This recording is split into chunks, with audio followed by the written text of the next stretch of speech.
શહેરની એક એડવર્ટાઇઝમેન્ટ ઓફિસમાં કામ કરતી કાજોલ આજે બેહદ ખુશ હતી. ઓફિસમાં આવતાની સાથે જ તે સમયને ભટકાતા રહી ગઈ. અરે, આટલી બધી સ્પીડથી કેમ આવે છે, કાજુ? હજી 5 મિનિટની વાર છે. સર હજી આવ્યા નથી. તું ચિંતા ન કર અને હું બહાર જાઉં છું, કહેતા તે ઓફિસમાંથી નીકળી ગયો. કાજલ તેની નાની અર્ધ કેબિનમાં આવી ઓફિસનું કોમ્પ્યુટર ચાલુ કરતા જ ઓફિસ સ્ટાફ ખુશ્બુ સાથે વાત કરવા જોડાઈ ગઈ.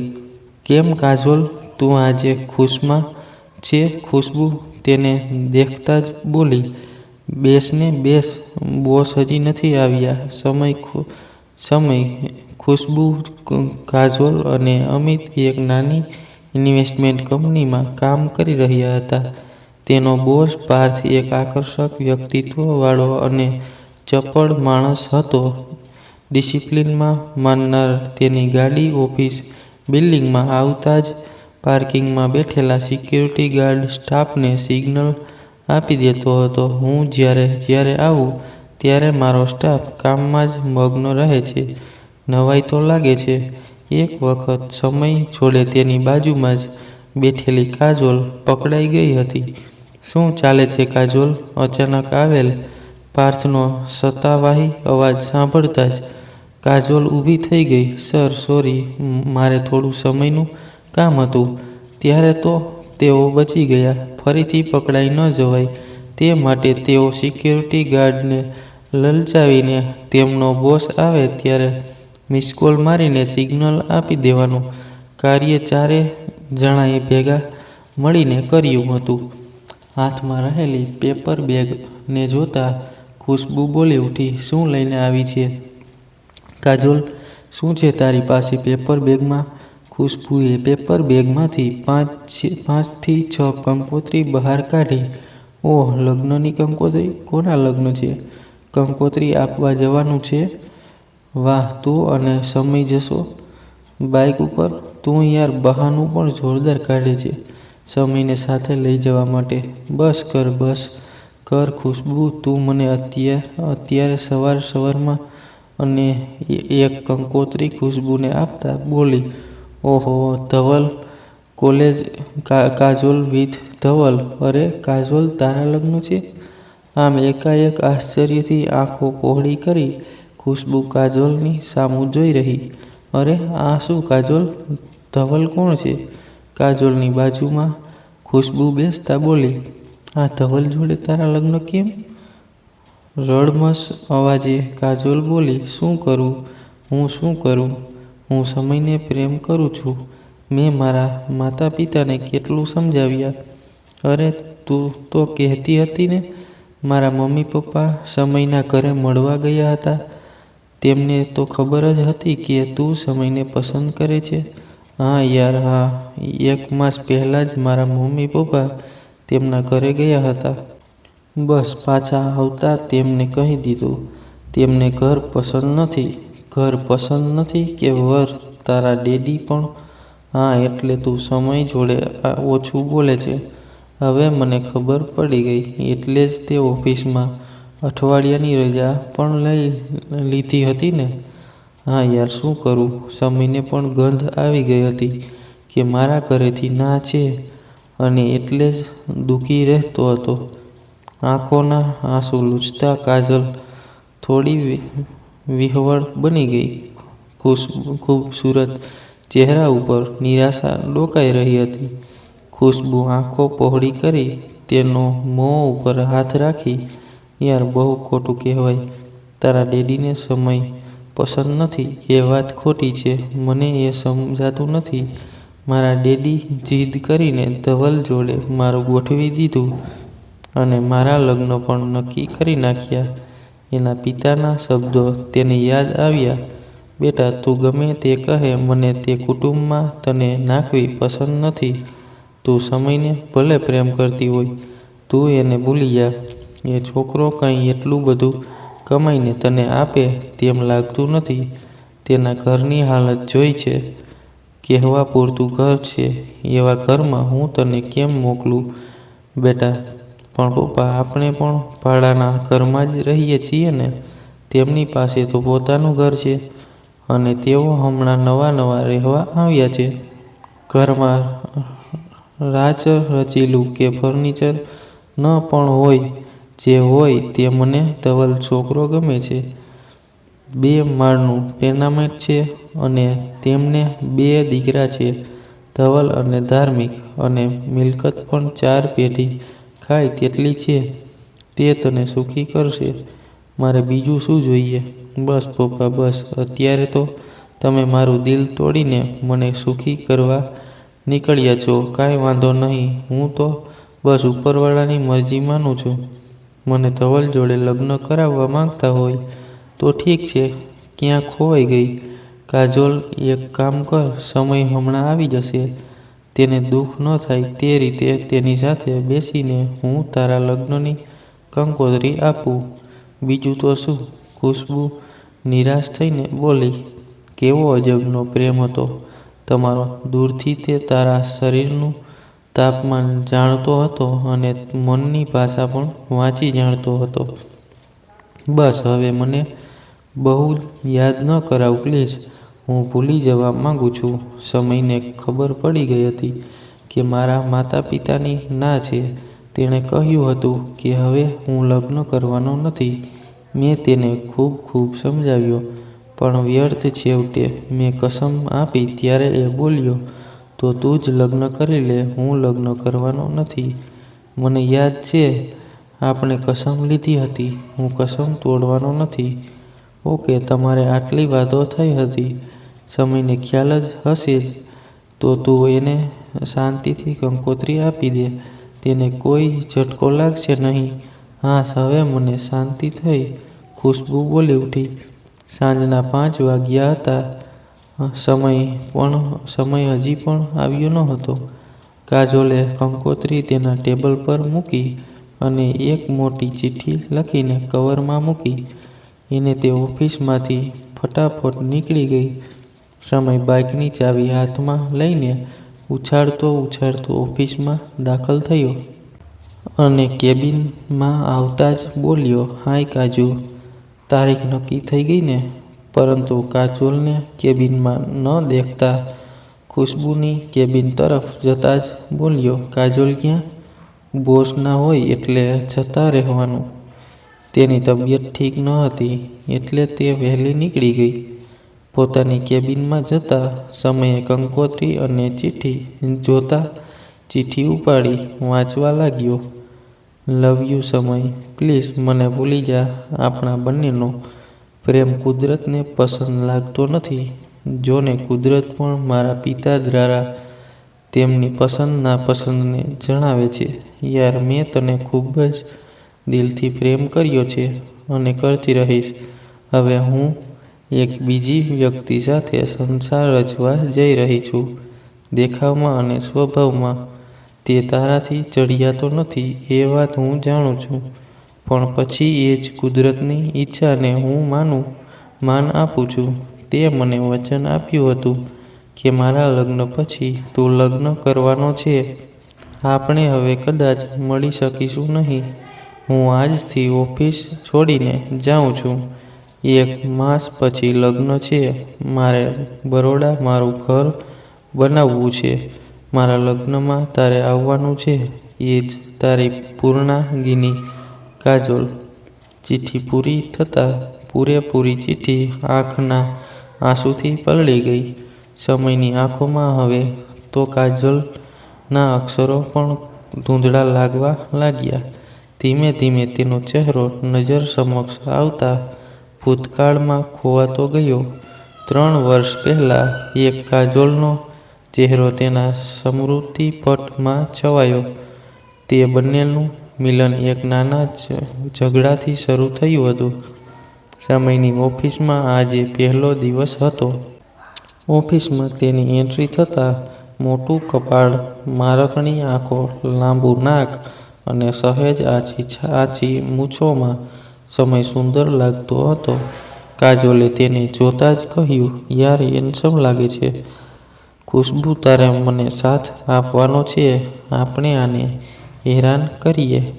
તું યાર, કોઈ પણ વ્યક્તિ આપણી ઓફિસમાં એપોઇન્ટ થાય અને તેને હેરાન કરવાના મૂડમાં આવે છે.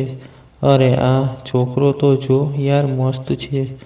તને અક્કલ છે? આ કોલેજ નથી, એક ઓફિસ છે. હા તો શું થયું? જો યાર જિંદગીમાં મોજ મસ્તી કરવી હોય તો કરી લેવાની. તું કહેતી હોય તો એને હું 1 કલાકમાં મારો કરી દઉં. બસ બસ, હવે તું સુંદર છે, સુશીલ છે, સ્માર્ટ છે, બટક બોલી છે, પણ મને નથી લાગતું કે તે તારામાં પરમાઈ જાય. લાગી શરત? ઓકે ખુશ્બુ.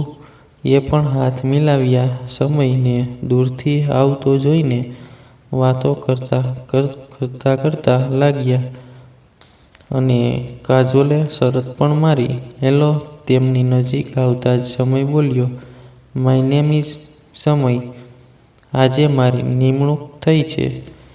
પાર્થ સરે મને કેબિન નંબર 3 ફાળવેલ છે. હા તો? કાજોલ બોલી. પ્લીઝ આ કેબિન નંબર 3 જણાય છે હું મારું સ્થાન ગ્રહણ કરું? ખુશ્બુ અને કાજલ ખડખડાટ હસવા લાગ્યા. અમને ક્યાં વાંધો છે, તમ તમારે ગ્રહણ કરો ને. કાજોલ લહેકાથી બોલી. શું આ 3 નંબરની કેબિન નથી? તો પ્લીઝ સ્માર્ટ લેડીઝ જગ્યા આપી આભારી કરશો. Sorry, this is my place. ઝંખવાણો થઈ ગયેલ સમય 3 નંબરની કેબિન જોવા લાગ્યો. 40x40 ફૂટની ઓફિસમાં પાર્થની એક અલગ કેબિન હતી. કેબિનની બહાર રિસેપ્શનિસ્ટનું એક કાઉન્ટર હતું. સામેની સાઈડ આંખે ઉડીને વળગે તેવા અર્ધ પાર્ટીશન વાળી 4 કેબિનો હતી. અને સમય ખાલી કેબિન તરફ રવાના થયો. કદાચ મારી ભૂલ થતી હશે. ડાબી સાઈડથી ગણતરી કરો તો આ ખાલી કેબિન નંબર 3 હોવો જોઈએ. કેબિનમાં દાખલ થતાં જ ખુશ્બુ દોડીને આવતા બોલી, હેલો મિસ્ટર, આ મારી કેબિન છે, પ્લીઝ. 3જા નંબરની કેબિન કાં તો આ હોઈ શકે, કાં તો આ હોઈ શકે. બેઠેલી કાજોલ તરફ ઈશારો કરતા સમય બોલ્યો, મને કાંઈ ખ્યાલ નથી. કઈ 3 નંબરની અને કઈ 1 નંબરની. ખભો ઉલાળતા ખુશ્બુ તેની કેબિનમાં બેઠી. સમયને ખ્યાલ આવી ગયો કે તેને હેરાન કરવામાં આવે છે. કાજલ પાસે કેબિનમાં અંદર દાખલ થતાં બોલ્યો, તમારે મારી કેબિનમાં બેસવું હોય તો છૂટ છે, પણ મને મારું કામ સ્ટાર્ટ તો કરવા દો. સર હમણાં 10 જ મિનિટમાં બહાર આવવાના છે. મને એક પ્રોજેક્ટ આપેલ છે અને તે મારે કાજોલ મેમની જોડે પૂરો કરવાનો છે. કાજોલ મેમ ક્યાં મળશે? કાજોલ ખુરશીમાંથી એકદમ ઊભી થઈ ગઈ. 10 મિનિટમાં સર બહાર આવવાના હોય તો? અને આ ડફર કેબિન બાબતે સરને વાત કરશે તો? અને મને ખખડાવતા સરને જરા પણ વાર નહીં લાગે. તે ઝંખવાણી પડી ગઈ. ચતુર કાજોલ બાજી સંભાળતા બોલી, સમય, હું કાજોલ છું. તારી વાટ જોઈને તો હું તારી કેબિનમાં આવીને બેઠી હતી. કયો પ્રોજેક્ટ કરવાનો છે? અરે કાજલ, તમે તો મને ઊંચો નીચો કરી નાખ્યો. સરને શું કહેવું તેની ખબર પડતી ન હતી. તો ચાલો શરૂ કરીએ નવો પ્રોજેક્ટ, કાજોલ બોલી. પરંતુ તે કેબિનમાંથી ખસતી નહોતી. 5 ફૂટ બાય 5 ફૂટની કેબિનમાં 2 નાની સિટિંગ ચેર ગોઠવાયેલી હતી અને 2 ફૂટ પહોળું ડેસ્ક ઉપર કોમ્પ્યુટર તથા અન્ય સામગ્રી ગોઠવાયેલી હતી. સમય જાણીને જ બાજુમાં પડેલી સિટિંગ ચેર ઉપર બેસી ગયો અને બોલ્યો, સર તો મને કાલે પ્રોજેક્ટ આપવાના છે. તે તો મને ઓફિસની સિસ્ટમ સમજાવવા આવે છે. હવે તો કાજોલને બહાર નીકળવા માટે સમયને ઊભો કરવો પડે તેમ જ હતો. ફસાઈ ગયેલી કાજલ ત્યાં જ ઊભી રહી. પાર્થ સર હમણાં જ આવશે. શું કરીશ? મારે ભાગવું પડશે. આ ગાંડું વચ્ચે જ બેઠો છે, જવું ક્યાંથી? અરે બાપરે મારિયા, અરે મને જવા દે. સમય મારી જગ્યા ઉપર. સર હમણાં જ આવશે. અરે બેસો ને. મારે તમને જવાનું ના કહેવાય, છતાં પણ તમારે જવું હોય તો જઈ શકો છો. મારી ક્યાં ના છે? બાજુની કેબિનમાંથી ખુશ્બુનો ખડખડાટ હસવાનો અવાજ આવ્યો. એ ખુશ્બુ હસવું કેમ પડ્યું? આને કહેને મને જગ્યા આપે. અરે મેમ બેસો ને, આ તો તમારી જ કેબિન છે. ના કહેતા કાજોલે સમયને ધક્કો મારી તેની ઉપરથી જમ્પ મારી બહાર નીકળવા જતી હતી ને સમયે તેને પડતા બચાવવા લગભગ ઊંચકી લીધી. ઊંચકાઈ ગયેલ કાજોલને સમય ધીમે રહીને કેબિનની બહાર ઉતારી. સોરી કાજોલ, તું પડી જાત અને તારું માથું અહીં પાર્ટીશનને ભટકાઈ જાત. એકદમ શરમથી લાલચોળ થઈ ગયેલ કાજોલ તેનું પોતાનું સમતોલન પ્રાપ્ત કરી તેની કેબિનમાં જતા બોલી, મારે લાયક કામ હોય તો મને બોલાવજે. સમય, તારું તો કામ છે, તું અહીં આવ ને. તેની કેબિનમાં પહોંચી ગયેલ કાજોલ મલકાતી સમીરની કેબિનમાં પાછી આવી ગઈ. સાલાએ મને હાથ અડાડ્યો. આખા શરીરમાં કંપારી ફેલાઈ ગઈ હતી. હજી સુધી મને કોઈએ આમ હાથ લગાવ્યો નથી. આને તો મને કેવી ઊંચકી લીધી હતી. મનોમન લજવાતા, સારું થયું ને આજે મેં સ્કર્ટ પહેર્યો નથી. છોકરો તો મજાનો છે, પ્રેમ કરવાનું મન થાય તેવો છે અને જબરો પણ છે. મજા આવશે. શું કામ છે? સમયની પાસે આવતા જ કાજોલ બોલી, સુંદર લાગો છો તમે. શું બોલ્યો? અરે હું ટેબલ ઉપર ગુંદર હોય તેમ લાગે છે. ગુંદર ક્યાંથી હોય? ક્યાં ચીપકે છે? કાજોલે ટેબલ ઉપર હાથ ફેરવતા નીચેની તરફ વળી. તેનો ચહેરો સમયની નજીક તેના ચહેરાથી એક વેતના અંતરે હતો. અણીદાર નાક, રૂજ લગાવેલા ગાલ, કાનના કુંડળ વાળમાંથી બહાર આવીને ડોલી રહ્યા હતા. કિસ કરવાનું મન થાય છે. યાર, ઓફિસનો પહેલો દિવસ છે અને આજે જાણે એક સુંદર, અતિ સુંદર અપ્સરા. કાજોલ તેની સામે જોતા જ બોલી, ક્યાં ચીપકે છે? દિલ પર હાથ રાખીને સમય બોલ્યો, અહીં. અરે મને કોમ્પ્યુટરનો પાસવર્ડ તો આપ. હું કેમનો ચાલુ કરીશ? હા પણ ગુંદર ક્યાં છે? ક્યાં ચીપકે છે? સોરી, મને લાગ્યું મારા હાથ ક્યાંક ચીપકે છે. તેના હાથ કાજોલને બતાવતા સમય બોલ્યો. કાજોલે તેના હાથને સ્મેલ કરતા બોલી, આ તો ક્રીમની સુગંધ છે. તારી પાસે ક્યાંથી આવી? યાર, તને કેટલું ક્રીમ લગાવો છો? સમયે પ્રશ્ન પૂછતા ફરીથી કાજોલ લજવાઈ ગઈ. યાર, તે મને ઊંચકીને મારું ક્રીમ તો ઠીક, તે મને મોહી લીધી. સમય, અરે સમય, વ્યવસ્થ બંધ. તારી પાસે જિંદગી હજી ખૂબ જ બાકી છે. એક કાજોલના જવાથી તું આમ પડી જ ભાંગીશ. ચાલ ઊભો થા, આપણે તેના લગ્નમાં ખૂબ જ આનંદ કરીશું. ખુશ્બુ તેને સાંત્વના આપતા નિરાશા થયેલા સમયને સમજાવી રહી હતી. ખુશ્બુ દોડીને પાણીનો ગ્લાસ લઈને સમયને આપતા બોલી, સમય પ્લીઝ, તું હવે કાજોલને ભૂલી જા. તે તને ખૂબ જ પ્યાર કરતી હતી. અરે કરે છે, પણ શું થાય? એ તેના પિતા આગળ લાચાર હતી. સમજવાની કોશિશ કર. બધી જ વાત ખોટી છે. પ્યાર કરીને મારું દિલ તોડીને આમ ભાગી ઓછું જવાય. સમજાવી શકી કેમ નહીં? તે જરૂર સમજાવી શકી હોત, પણ ના, તેને જરા પણ પ્રયત્ન કર્યો નહોતો. મારા નવા ઘરે તેના માતા પિતા આવ્યા હતા. તેમને તો ખબર જ હતી કે બંને એકબીજાને પ્રેમ કરે છે, એટલે જ આવ્યા હતા ને. તો પછી તેમની ના કેમ થઈ? મારું ઘર જોઈને પ્રેમ કર્યો ત્યારે તેમને પૂછીને કેમ ના કર્યો? તેના મા બાપ ખોટા ન કહેવાય? ઘરે આવીને મારા ઘરની હાલત જોઈ ના પાડી દીધી. તેઓ કેવા ઘરમાં રહે છે તેની મને ખબર છે. અહીં તો મારું પોતાનું ઘર છે અને તેઓ ભાડાના ગેરેજ ટાઈપના મકાનમાં રહે છે. મારી પાસે તો દિલ છે, હિંમત છે.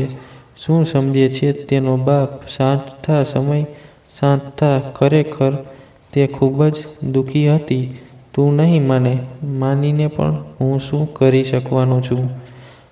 હતાશ થયેલા સમય કંકોત્રી લઈને ઓફિસની બહાર નીકળી ગયો.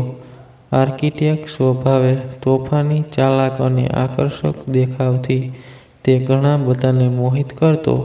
વડોદરામાં તેણે પોશ એરિયામાં ઓફિસ ખોલીને તેના જીવનની શરૂઆત કરી લીધી હતી.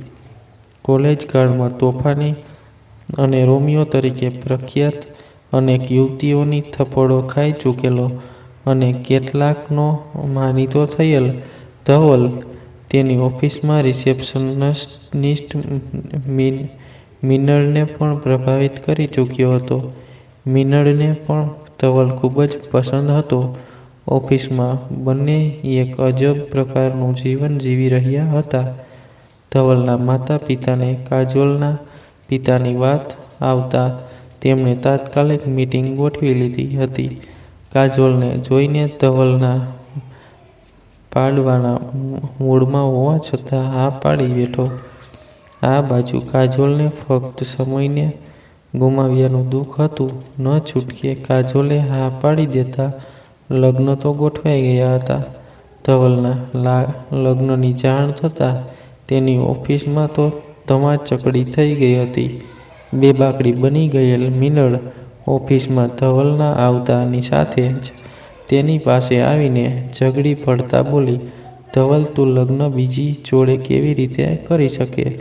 ખબર છે હું તારી સાથે એક પત્નીની જેમ રહું છું અને લગ્ન તો તારે મારી સાથે જ કરવા પડશે. મીનળ, જે હોય તે પહેલાં તું મારી વાત સાંભળ. મારે લગ્ન તો કરવા જ પડશે, એ પણ મારા ડેડી ચાહે તેની જોડે. હું તારી સાથે જ છું જ ને? પૂરી જિંદગી તને પ્યાર કરીશ. તેની નજીક આવતા ધવલે તેના ચહેરા ઉપર પ્યારથી હાથ ફેરવી કિસ કરી ગળે લગાડતા બોલ્યો, એમ કેમ બને? અત્યાર સુધી તું મારી જોડે યશ કરતો રહ્યો અને લગ્નની વાત આવી ત્યારે ડેડી તેને ધક્કો મારી દૂર થઈ. સાલા, શરમ જેવી ચીજ છે કે નહીં? આંખો કાઢતા મીનળ બોલી ઉઠી, તારે જે સમજવું હોય તે સમજ. થોડી શાંત થા. મારી વાત ધ્યાનથી સાંભળ. હું મારા બાપની આંખમાં આવી ગયેલો વંઠેલ દીકરો છું. મારો નાનો ભાઈ તેમને વધુ પ્રિય છે. જો હું તેમની ઈચ્છા મુજબ લગ્ન ન કરું તો તેમની મિલકતમાંથી મને બેદખલ કરતા અચકાશે નહીં અને મને ઘણું બધું નુકસાન થઈ શકે. તું સમજ. હું લગ્ન કરીશ પણ જલસા તો આપણે જ કરીશું ના? યાર ના, તું ભલે તારી રીતે સાચો હોય પણ હું મારા પ્રેમને કોઈની જોડે બાંટવા નહીં દઉં. હું તને લગ્ન કરવા દેવાની નથી, એની મારી ગેરંટી છે. કહેતા મીનળ ઓફિસમાંથી નીકળી પડી. બ્લેક શર્ટ અને વ્હાઇટ પેન્ટમાં મીનળ એકદમ આકર્ષક લાગતી હતી. તેના લાંબા વાળ અને તેને ચડાવેલ ગોગલ્સ ચશ્મામાં એ અલ્લડ સ્વભાવની દેખાઈ આવતી હતી. ચાલવાની છટા જોઈને ભલભલા યુવકો તેની સામે જોતા બે વખત વિચાર કરતા. ઓફિસમાંથી નીકળી મીનળ તેનું પર્સ ખભા ઉપર લટકાવતા બાઇક ચાલુ કરીને નીકળી. સાલો ગાળો બોલતા પોતાને કોસતી રહી, હું યાર ધવલમાં ક્યાં ફસાઈ? 2 વર્ષથી મન ફાવે તેમ મારી જોડે એની મનમાની કરતો રહ્યો. હું તેને નહીં છોડું. એ ગુંડો છે તો હું પણ કંઈ કમ નથી. ઝઘડો કરીને હું પણ યાર ખોટી ઝઘડો કરીને નીકળી ગઈ. અરે મારે તેની ક્યાં જરૂર છે? મારે તો પૈસા જોડે જ મતલબ છે. મિનળના ગયા પછી ઓફિસમાં બેઠેલો ધવલ આંખો બંધ કરીને તેની ઓફિસમાં ક્યાંય સુધી બેઠો રહ્યો. ખરો ફસાવ્યો છે. મારા બાપાએ તેમને તો કહી દીધું, જો તું ખોટી છોકરી જોડે ફરીશ તો તને મારે જબરદસ્તીથી મારી મિલકતમાંથી બેદખલ કરવો પડશે. અને સાંભળી લે, આ મારી ધમકી નથી. ધાર્મિકને બધી જ મિલકત હું આપી દઈશ કે ધર્માદા કરી દઈશ. તને ફૂટી કોડી પણ મળશે નહીં. મનમાં એકલો બોલ્યો, એમ તો મિલકત થોડી જવા દેવાનો છું. લગ્ન કરીશ તો કાજોલ જોડે. મિનળને જે કરવું હોય તે કરવા દો. લગ્ન પછી તો રેલમછેલ છે જ ને. લગ્ન પછી તો મિલકતનો અડધો ભાગ અમારા બંને ભાઈઓને વહેંચી દેવાના જ છે. બાકી મિલકત પછી મળવાની જ છે ને. પિતાનો હુકમ કહો. તેમની સાચી વાત છે. જે બેટો સમજી શકતો ન હોય તેને આદેશ લાગે. આ બાજુ ધમકીની અસર ધવલની થઈ ગઈ હતી અને ધવલ કાજોલની મળવા 2 વખત અમદાવાદ પણ આવી ચૂક્યો હતો. બંને કુટુંબોની તૈયારી કરવામાં વ્યસ્ત હતા અને આખરે તે દિવસ આવી ગયો. ઢોલ નગારા અને બેન્ડ વાજા સાથે ધવલની જાન બપોરના 12 વાગે તેના ઘરના આંગણે નીકળવાની તૈયારી કરી રહી હતી. મિત્રો ગાડીને ફૂલોથી શણગારી રહ્યા હતા. શેરીના નાકે લક્ઝરી ગાડી સગા સંબંધીઓની રાહ જોઈ રહી હતી. ઘરમાં વરરાજાને તૈયાર કરવામાં મિત્ર વર્તુળ કામે લાગી ગયું હતું. ફૂલોથી શણગારેલી ગાડીમાં ધવલ તેના 3 મિત્રો સાથે ગોઠવાઈ ગયો. આજે મિનળ પણ વાસ્તવિકતા સમજીને ધવલના લગ્નમાં સામેલ થઈ ગઈ હતી. બધા જ મિત્રો સાથે મિનળ ધવલની પાસે આવતા જ બોલી, તારે ગાડીમાં બેસવાનું નથી. સોસાયટીના નાકા સુધી ડાન્સ કરવાનો જ છે.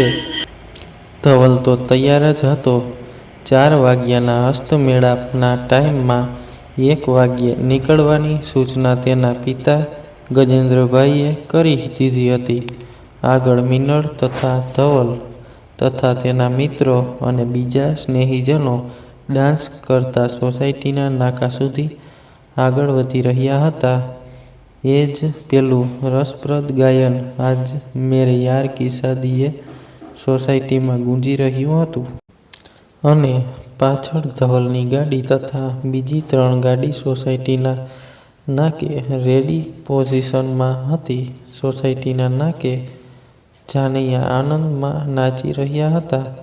ધીમે ધીમે ધવલ અને તેના મિત્રો ગાડીમાં ગોઠવાતા ધવલની ગાડી બરોડા શહેર છોડતા અમદાવાદ જવાનો હાઈવે પકડી ચૂકી હતી.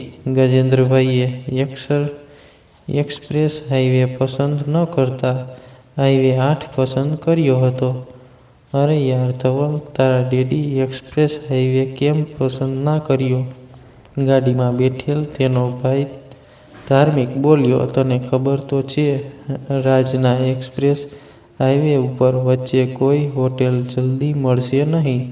આપણે વધારાનો 1 કલાક સ્પેર રાખ્યો છે. રસ્તામાં નાની મોટી હોટલમાં આપણે ચા નાસ્તો કરી શકીએ. Yes, good idea. રાજન બોલી ઉઠ્યો. અમદાવાદના સરખેજ ગાંધીનગર હાઈવે ઉપર લગ્નના હોલમાં અશ્વિનભાઈ અને તેમની પત્ની રાધિકા આજે એકની એક દીકરી કાજોલના લગ્ન લેવાઈ રહ્યા હતા. જાન 4 વાગે આવવાની હતી. 12 વાગ્યાથી લગ્ન મંડપમાં તેના સંબંધીઓથી હાજરી ચાલુ થઈ ગઈ હતી. દીકરી કાજોલને પીઠી તથા સ્નાન કરાવવાની પ્રક્રિયા લગ્નના ગીતો સાથે પૂરી થઈ ગઈ હતી. કાજોલ એક બ્યુટી પાર્લરિસ્ટ પાસે તૈયાર થઈ રહી હતી. ભારેખમ ચણિયાચોળી એક દાગીનાથી લદાયેલ કાજોલને ખૂબ ખુશ્બુ અને આરાધના પ્રેમથી જોઈ મલકાઈ રહ્યા હતા. ફોટોગ્રાફર બહાર ઊભો રહીને કાજોલની ફ્રેન્ડ ખુશ્બુના ગ્રીન સિગ્નલની રાહ જોઈને ઊભો હતો. "અરે ફોટોગ્રાફર ભાઈ, કાજોલ તૈયાર છે, આવી જાવ," આંખ મારતા ખુશ્બુ બોલી. "અવનવી સ્ટાઇલથી ફોટા પાડવાના છે." 20 ફૂટ બાય 10 ફૂટના રૂમની અંદર આવતા તેણે પોતાનું કામ શરૂ કરી દીધું. ફ્લેશ લાઇટ ચેક કરી વધારાની લાઇટ ગોઠવવા માંડ્યો. કાજોલ ફોટોગ્રાફની સૂચના સાથે ફોટા પડાવવા તૈયાર થઈ ગઈ. આંખના ખૂણામાં આવેલું આંસુનું એક ટીપું કેમ કરીને જતું ન હતું અને તેને લૂછીને મેકઅપ બગાડવાનો પોસાય તેમ નહોતો. સમયની યાદ આવતા અચાનક તેની આંખોના ખૂણા ભીના થવા લાગ્યા. આંખમાં આંસુનું ભારણ ધીમી ગતિએ વધી રહ્યું હતું. આંસુથી છલકાયેલ તેના હૃદયને ભારે કરી રહી હતી. તેનું દર્દ તો ફક્ત કાજોલ જાણતી હતી. "ચાલને કાજુ, આપણે ફોટો સ્ટુડિયોમાં ફોટો પડાવીએ. મોબાઈલમાં ઘણા બધા ફોટા પડ્યા છે, પણ સ્ટુડિયોના ફોટોસની મજા જ કંઈક ઓર છે." બાઇક લઈને બંને જણા આનંદથી મસ્તી કરતા એક નાચ સ્ટુડિયો પાસેથી પસાર થતા સમય બોલી ઉઠ્યો, "તો ચાલને, ના કોણ કહે છે? પણ એક શરત છે, હું તને કિસ કરતો ફોટો પડાવીશ, અને તે પણ મારી મરજી મુજબ. તારે ફોટોગ્રાફરથી શરમાવાનું નથી." કાજોલ બાઇક ઉપરથી ઉતરતા બોલી, "ઓકે, ગ્રાન્ટેડ. મને આવો લ્હાવો જાહેરમાં ગજબ છે તું કાજુ." કહેતા સમયે તેને કમરેથી લગભગ ઊંચકી લીધી. બંને ફોટો સ્ટુડિયોમાં દાખલ થયા. ફ્લેશ લાઇટમાં ઝબકારામાં ફોટોગ્રાફરને શરમાવે તેવા અલગ અલગ પોઝ આપી 2-2 કોપી કઢાવવાનો ઓર્ડર પણ આપી દીધો. "સમય, તું 2-2 કોપી કઢાવી લેજે." કાજલ તેના લગ્નના ફોટો સેશન દરમિયાન બોલી ઉઠી, "અરે તમને મારું નામ ક્યાંથી ખબર?" ફોટોગ્રાફર ધીમે રહીને બોલ્યો. એકાએક વર્તમાનમાં આવતા જ કાજોલ તેની આંખમાં ભરાયેલ આંસુનું જળાશય ફાટવા લાગ્યું અને તેના ચહેરાના મેકઅપને બગાડતું ગયું. "મેડમ, કેમ એકદમ? હજી તો તમારે રડવાની વાર છે." "રડવાનું તો વિદાય વેળા. અત્યારે તો તમારે હસવાનું છે." વિદાયના સમયે આંસુઓને સાચવી રાખ્યા હોત તો સારું થાત." રૂમમાં દોડી આવેલી ખુશ્બુ અને આરાધના તેના આંખમાં આવેલા આંસુને સાવધાનીથી લૂછતા બોલી, "હું સમજું છું કાજોલ, દુઃખી ના થઈશ. સમય જરૂર તને મળવા આવશે." "અરે હું અહીં તો છું." ફોટોગ્રાફર સમય નામ સાંભળતા બોલી ઉઠ્યો, "મિસ્ટર, તમારી વાત નથી કરતી. હું મારા ફ્રેન્ડની વાત કરું છું." આંખો કાઢતા ખુશ્બુ બોલી, "1 મિનિટ." કહેતા ફોટોગ્રાફર સમયે ફક્ત ખુશ્બુનો ફોટો લઈને બોલ્યો, "હું ગુસ્સાનો જવાબ ફ્લેશથી આપું છું. તમારી ઘરે તમારો આ ફોટો મોકલી આપીશ. તમારું એડ્રેસ આપજો ને પ્લીઝ." અરે કાજોલ, આ ફોટોગ્રાફર તો બહુ ચાલુ માણસ છે."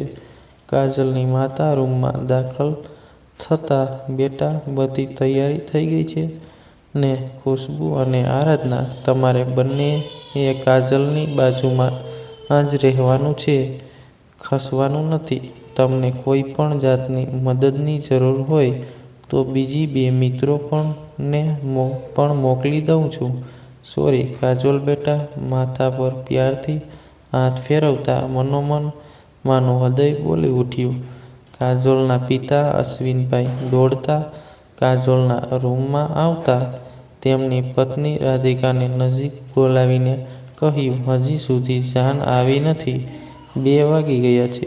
ફોન કર્યો તો કહે છે ટ્રાફિક જામ છે, હજી 2 કલાક થશે. અને તેઓ 2 તો બરોડાથી અડધો કલાક જ આગળ હતા અને ટ્રાફિક જામ થયો હતો. તું સમજ, 2 કલાક ટ્રાફિક છૂટા થયા પછી પણ બીજા 2 કલાક જશે.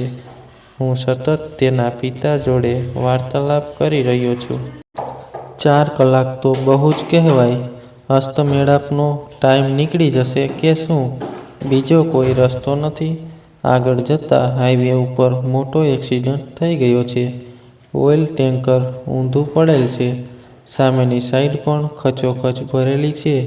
અશ્વિનભાઈ લગ્ન મંડપમાં મહેમાનોની સરભરામાં લાગી ચૂક્યા હતા. દરેકની જબાન ઉપર જાન ક્યારે આવશે તેના સવાલોના જવાબ આપતા તેઓ થાકી ગયા હતા. ટાઈમ ધીમે ધીમે વધતો હતો. સાંજના 6 થયા હતા. 7 વાગે તો કન્યાને વળાવવાનો ટાઈમ હતો અને હજી જાનના ઠેકાણા નહોતા. ઘરેણાં અને મેકઅપના ભારથી અને ભારે પાનેતરથી લદાયેલ કાજોલ હવે તો આકુળ વ્યાકુળ થઈ ગઈ હતી. બેઠા બેઠા તેણે તેના ભૂતકાળને વાગોળતી સમયને આમંત્રણ આપી બેઠી. મનને પહોંચતા વાર પણ ક્યાં લાગે. એ સમયનું લખલખું આવતા તેની યાદમાં સમય હાજર થઈ ગયો. કાજલ, આપણે પિકનિક ઉપર જઈએ.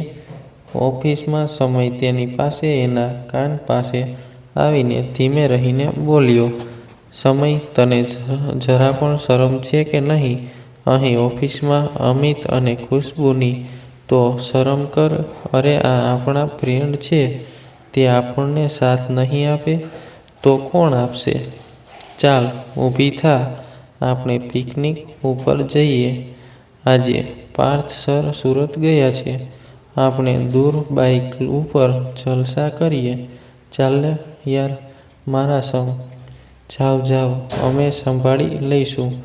અને બંને જણ બાઇક ઉપર દૂર દૂર સુધી પ્રકૃતિની મજા માણતા એકબીજાને વળગીને પાર્થ સરની ગેરહાજરીનો લાભ લઈ લીધો. સમય ઓફિસમાં પણ વધુ નજીક રહેવાનો પ્રયત્ન કરતો હતો. કોઈને કોઈ બહાને તેને સ્પર્શ કરી તેને પ્યારની અનુભૂતિ જાહેર કરતો.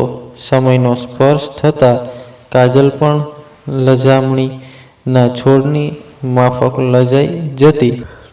હારી થાકીને વારાફરતી બંને બહેનપણીઓ લગ્ન મંડપમાં કાજલના રૂમમાંથી બહાર નીકળીને પોતાની જાતને ફ્રેશ કરી રહી હતી. રૂમની અંદર આવતા કાજોલને તેના ચહેરા ઉપર થતા શરમના હાવભાવથી દોડીને આવેલ ખુશ્બુ કાજોલના કાનમાં જઈને બોલી. સમય આવી ગયો લાગે છે. તારા દિલો દિમાગમાં એ ચૂપ રહે. તું મને તે કેમ જગાડી? હોલમાં બધા સંબંધીઓ આઘા પાછા થઈ રહ્યા છે. હજી સુધી જાનના ઠેકાણા નથી. પૂરેપૂરો ટ્રાફિક જામ છે. કદાચ 9 વાગી જશે. જાન આવતા દોડીને આવતા ખુશ્બુએ કાજોલને સમાચાર આપ્યા. સમય આવ્યો? ના યાર, હજી સુધી સમય આવ્યો નથી. અને આ સમય તો મારી પાછળ પડ્યો છે. આંખ મારતા તેણે ફોટોગ્રાફરનો ઈશારો કરતા બોલી. 6 વાગી ચૂક્યા હતા. લગ્ન મંડપમાં આવેલ મહેમાનો ધીમે ધીમે ઓછા થતા ગયા હતા. થડના સંબંધીઓ આશ્વાસન સાથે સલાહ આપવામાં ખડે પગે ઊભા હતા. બપોરના 1.5 કલાકથી હાઈવે ઉપર ટ્રાફિક જામની કારણે ફસાઈ ગયેલા ધવલની જાન સાંજના 6 વાગ્યા ચૂક્યા હતા. ટ્રાફિક માંડ અડધો કિલોમીટર આગળ વધ્યો હતો. ધવલ, શું કરીશું આપણે? મને નથી લાગતું આ ટ્રાફિકમાં આપણે અમદાવાદ પહોંચી શકીએ. દૂર દૂર સુધી એવા કોઈ એંધાણ દેખાતા નથી. આપણે પાછળ પણ જઈ શકીએ તેમ નથી. ધવલની ગાડીમાં ધવલ સાથે તેના ફ્રેન્ડ્સ રાજન અને જ્યોતિન્દ્ર તથા તેનો ભાઈ ધાર્મિક બેઠા હતા. તેમની પાછળ 200 મીટર દૂર લક્ઝરી ઊભી હતી. બહાર ફેરિયાઓ લાંબા ટ્રાફિક જામથી કંટાળેલા મુસાફરોને નાસ્તાનું ધૂમ વેચાણ કરતા આજુબાજુ ફરી રહ્યા હતા. ફેરિયો ઠંડા પીણા લઈને ફરતો ન દેખાતા "અરે યાર, ઠંડા પીણાની?" કહેતા રાજન ગાડીમાંથી ઉતરીને ચારે તરફ આંટા મારવા લાગ્યો. 7 વાગી ચૂક્યા હતા. અંધારું જામી ચૂક્યું હતું ને સામેની સાઈડેથી એક ફેરિયો ઠંડુ પીણું વેચવા આવી રહ્યો હતો. તેને દેખતા જ ખુશીનો માર્યો રાજને દૂરથી 4 થમ્સઅપની બોટલની માગણી કરતો હતો. અંધારામાં તે રાજને જોઈ શકતો ન હતો. મોબાઈલ લાઇટના પ્રકાશથી રાજને તેને ઈશારો કરી ઓર્ડર આપી ગાડીમાં બેસી ગયો. તે થોડી જ વારમાં થમ્સઅપની 4 નાની બોટલો એક ટ્રેમાં લઈને આવ્યો. ફેરીએ ફૂલોથી શણગારેલી ગાડી જોઈને ખુશીનો માર્યો ગાડી ઉપરનું એક ફૂલ નાની થમ્સઅપ બોટલ ઉપર રાખતા બોલ્યો, "હેપી મેરેજ." કહેતા તેણે રાજનને ટ્રે સાથે બોટલ આપી. "બીજી 4 બોટલ લેતો આવજે પ્લીઝ." "ઓકે." કહેતા ફેરિયો ટ્રે પરત લઈ ચાલ્યો ગયો. ફેરિયાના જતાં જ રાજને ગાડીની ડિક્કીમાંથી મિનિએચર વિસ્કીની 5 બોટલો કાઢી ગાડીમાં ગોઠવાયો. થમ્સઅપની નાની બોટલોમાં મિક્સ કરી દરેકને આપતા બોલ્યો, "ચાલો ત્યારે થોડા પ્રફુલ્લિત થઈએ, હળવાશમાં આવીએ." મિત્રો સાથે ટ્રાફિક જામના કારણે થયેલ અથડામણ દૂર કરવા લાગ્યા. જાનૈયા પાસે તો બીજો કોઈ રસ્તો જ ન હતો. બપોરના 1:35થી તેઓ બસ એક જ જગ્યાએ રોડ ઉપર સ્થિર થઈ ચૂક્યા હતા અને વરરાજા સાથે આવેલ આ 4 મિત્રો વિસ્કીનો આનંદ લેવાનું શા માટે ભૂલે? આહ, મજા આવી ગઈ. લક્ઝરી ગાડી તેમની પાછળ 50 મીટરના અંતરે હતી. તેના બધા જ મિત્રો વારાફરતી ધવલને મળી ચૂક્યા હતા. મિનળ પણ લક્ઝરીમાંથી ઉતરીને ધવલને 3 થી 4 વખત મળવા આવી જતી હતી. બંનેનો ઇશ્ક તેમના મિત્રોથી છુપોતો ન જ હતો. ધવલ હવે મિનળ શું કરશે? કહેતા બધા મિત્રો હસવા લાગ્યા. "યાર, તારા બંને હાથમાં લાડુ છે. દિવસ અને રાત તો તારા નામે જ બનશે." થોડી જ વારમાં એકથી સંતોષ માણતા આ 4 મિત્રો નાની બોટલ ખાલી કરી ચૂક્યા હતા. "યાર, જોરદાર છે. એક જ પેગમાં મજા આવી ગઈ." રાજેન ગાડીમાંથી ઉતરીને થમ્સઅપની ખાલી 4 બોટલ દૂર એક ગાડીમાં પધરાવી દીધી. ત્યાં સુધીમાં તો બીજી થમ્સઅપ 4 બોટલ લઈને ફેરિયો આવી ગયો હતો. તેની પાસેથી 4 બોટલો લઈને રાજન "ચાલો ફરીથી ખાલી થમ્સઅપની મજા લઈએ." કહેતા ગાડીમાં બેસી ગયો. "યાર, ખાલી થમ્સઅપ પીવામાં શું મજા આવશે?" મજા આવી ગઈ.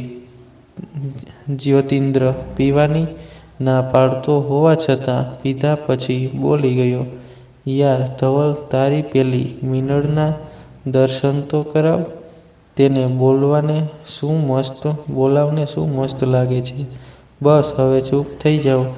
ધવલે એક નાનો ઘાંટો પડ્યો અને તે એકદમ ચૂપ થઈ ગયો. સાંજના 7:30 થઈ ચૂક્યા હતા. આ બાજુ કાજલના માતા-પિતા રાધિકાબેન અને લગ્નમાં આવેલા દરેક સ્નેહીજનોની ધીરજ ખૂટી ગઈ હતી. હસ્તમેળાપનો ટાઈમ પસાર થઈને અત્યારે કન્યાની વિદાયનો સમય વગર લગ્ને આવી ચૂક્યો હતો. મંડપમાં લાઇટના ઝગમગાટ ચાલુ થઈ ગયા હતા. એકંદરે વાતાવરણ ગમગીન બની ગયું હતું. દૂરના સ્નેહીજનો અશ્વિનભાઈની વિદાય લઈને ચાલી ચૂક્યા હતા. રૂમમાં કાજોલ અને તેની ફ્રેન્ડ્સ વારાફરતી તેની મુલાકાત લઈ જઈ રહ્યા હતા. કાજોલ ઘરેણાં ઉતારીને શરીર પરનો ભાર હળવો કરી રહી હતી. ક્યારેક તે પહેરવાની જેમ ફફડી રહી હતી. "શું થશે? કેમ મારી સાથે જ આમ ટાઈમ નીકળતો ચાલ્યો?" અશ્વિનભાઈ ધીરજ ખોઈ ચૂક્યા હતા અને તેમણે ધવલ પિતાને ફોન લગાવતા જ બોલ્યા, ધવલ અને તેના 2 મિત્રોને મોકલી દો. લગ્નની રસમ તો પૂરી થાય. રાજેન્દ્રભાઈનો અવાજ આવ્યો. અશ્વિનભાઈ, બહુ જ મોડું થઈ ગયું છે. ધવલ અને તેના 4 મિત્રો ગાડીમાં બેભાન અવસ્થામાં છે. અમે તેને હોસ્પિટલ લઈ જવાની તૈયારી કરીએ છીએ. શું વાત કરો છો? ટ્રાફિક જામ છે તો કેમ ના લઈ જશો? અરે, એમ્બ્યુલન્સ મંગાવી છે, 10 મિનિટમાં આવી જશે. હું પછી ફોન કરું છું, કહેતા ધવલના પિતાજીએ ફોન કટ કર્યો. અશ્વિનભાઈ માથા ઉપર હાથ રાખીને બેસી ગયા. અશ્વિનભાઈ આ દુઃખદ સમાચારથી હતાશ થઈ ગયા હતા. સાલું શું થવા બેઠું છે? અને તે એકાએક સૂનમૂન થઈ ગયા. દોડતી તેમની પત્ની રાધિકા તેમની પાસે આવી. કેમ, શું થયું? કેમ એકાએક આમ સૂનમૂન થઈ ગયા? રાધિકા, ધવલકુમારને કંઈક થઈ ગયું છે.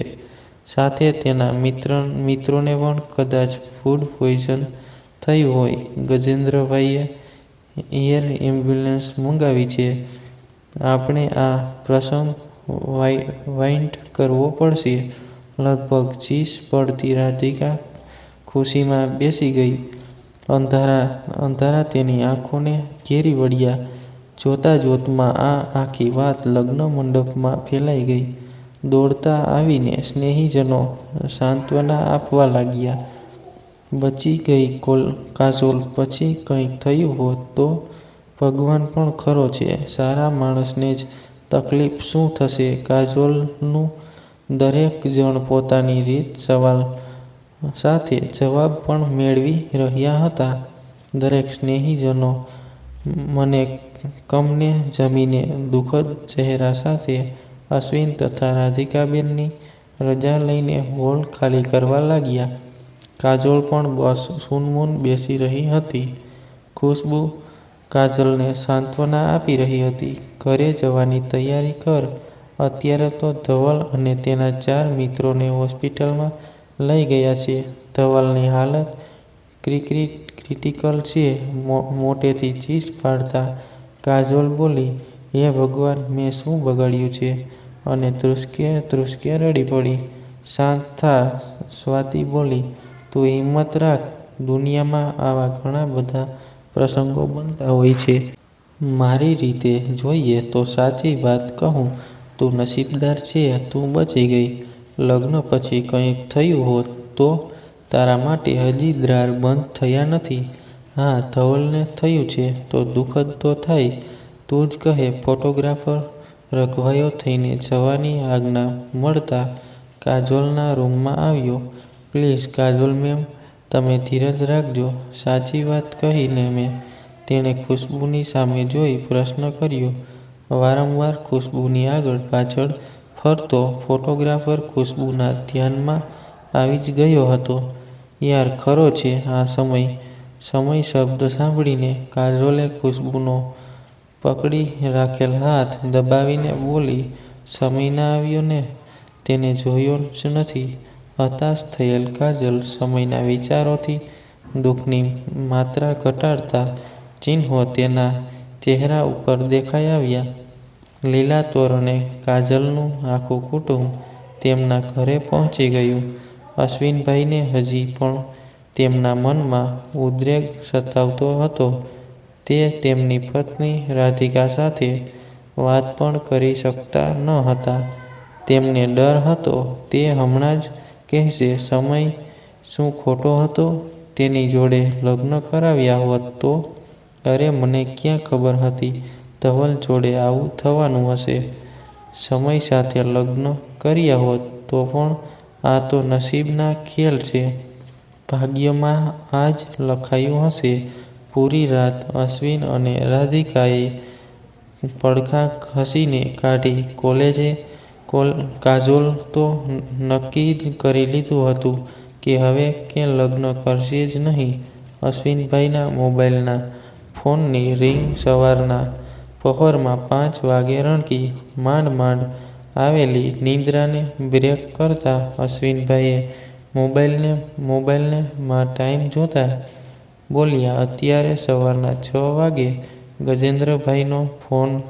હે ભગવાન! ગજેન્દ્રભાઈ કેમ છે ધવલને? અશ્વિનભાઈ, મેં મારા પુત્રને ગુમાવી દીધો છે. સવારે 5 વાગે તેણે દમ તોડ્યો. તે ધ્રુસકે ધ્રુસકે રડી પડ્યા. મારો બીજો પુત્ર ધાર્મિક અને તેના 2 મિત્રો હોસ્પિટલમાં છે. તેઓ હજી ભાનમાં આવ્યા નથી. બહુ જ ખોટું થયું છે. ગજેન્દ્રભાઈ, આમ એકાએક કાજલને શું જવાબ આપીશ? તમે ધીરજ રાખો. આવી જવું વડોદરા. ના, તમે દોડાદોડ ના કરતા. પોલીસ પણ આવી ગઈ છે. બધાને શંકાની નજરે જુએ છે. ધવલની પોસ્ટમોર્ટમ માટે લઈ ગયા છે. પછી વાત કરીશ. અશ્વિનનો અવાજ સાંભળી રાધિકાને ખ્યાલ આવી ગયો હતો કે ધવલ હવે રહ્યો નથી. અરે બાપરે! હે ભગવાન! તેના આત્માને શાંતિ આપો. ખરેખર ધવલે આપણું મન મોહી લીધું હતું. કાજોલનું શું થશે? મને શરીરમાં કંપારી છૂટી છે. જાન સમયસર આવી હોત અને લગ્ન થઈ ગયા હોત તો બીજા દિવસે. કાજોલ, બસ બસ, હવે આગળ ના બોલશો. સવારના 9 વાગી ચૂક્યા હતા. રાધિકાબેન કાજોલની ફ્રેન્ડ ખુશ્બુને ઘરે બોલાવવા ફોન કર્યો. કાજોલને લઈને તારે ઓફિસે જવાનું છે. આજે સવારે જ ધવલનું મૃત્યુ થયું છે. સવારે 5 વાગ્યે તેણે પ્રાણત્યાગ કર્યો હતા. અહીં કાજોલને સંભાળવી અને સમજાવી તું હોય તો મને પણ સારું લાગશે. અને પછી તેને લઈને તું ઓફિસમાં જજે. બેડમાં અર્ધજાગૃત અવસ્થામાં સૂતી હતી. આંખોમાં સતત ભાર અને એકસરખી 7 કલાક બેસી રહેવાથી થાકી ચૂકી હતી. સવારે તેની મમ્મીના મોઢે ફોન ઉપર ધવલના માઠા સમાચાર સાંભળતા વ્યાકુળ થઈ ગઈ. ભગવાનના ફોટા સામે જોઈને પછી મોં ફેરવી લેતા બોલી, નથી કરવી વાત મારે તારી સાથે. અને રૂમની બહાર નીકળી તેની માતાને વળગીને ધ્રુસકે ધ્રુસકે રડી પડી. બેટા, તારો અને ધવલનો સાથ બસ આટલો જ હશે તો કુદરતની કરામત તો જો. ધવલકુમારના નસીબમાં મૃત્યુ તો હશે જ. એમાં હું તું કે તારા પિતા કંઈ પણ કરી શકે તેમ ન હતા. પણ બેટા, કાલે ટ્રાફિક જામ ના થયો હોત તો આજે તું ત્યાં બરોડા તારા સાસરે હોત. તો વિચાર કર બેટા. દુઃખને ખંખેરી નાખ અને તારી જિંદગીની નવેસરથી શરૂઆત કર. ફટાફટ નાહી ધોઈને ફ્રેશ થઈ જા. તારી ફ્રેન્ડ ખુશ્બુ આવતી જ હશે. તું તારી ઓફિસમાં જા. ત્યાં તારું મન હળવું થશે. ઓફિસનું નામ સાંભળતા જ તેના મનમાં સમય દોડતો થઈ ગયો. પ્રેમ એકદમ ક્યાંથી ભૂલાય? પ્રેમ કદી ભૂલાય જ નહીં. મારા ડેડીની ખોટી જીદને કારણે ધવલની મારા જીવનમાં એન્ટ્રી થઈ અને એની સાથે 2 દિવસની મુલાકાત મારું જીવન બરબાદ નહીં કરી શકે. હું મારી જિંદગીની શરૂઆત ફરીથી કરીશ અને એ પણ સમયની સાથે. ડેડીને સાથ ન આપવો હોય તો ભલે, મારી માતા તો મારી સાથે જ રહેશે. આગળનો ભાગ સાંભળવા માંગતા હોય તો કોમેન્ટ કરી જણાવજો. Thank you for watching.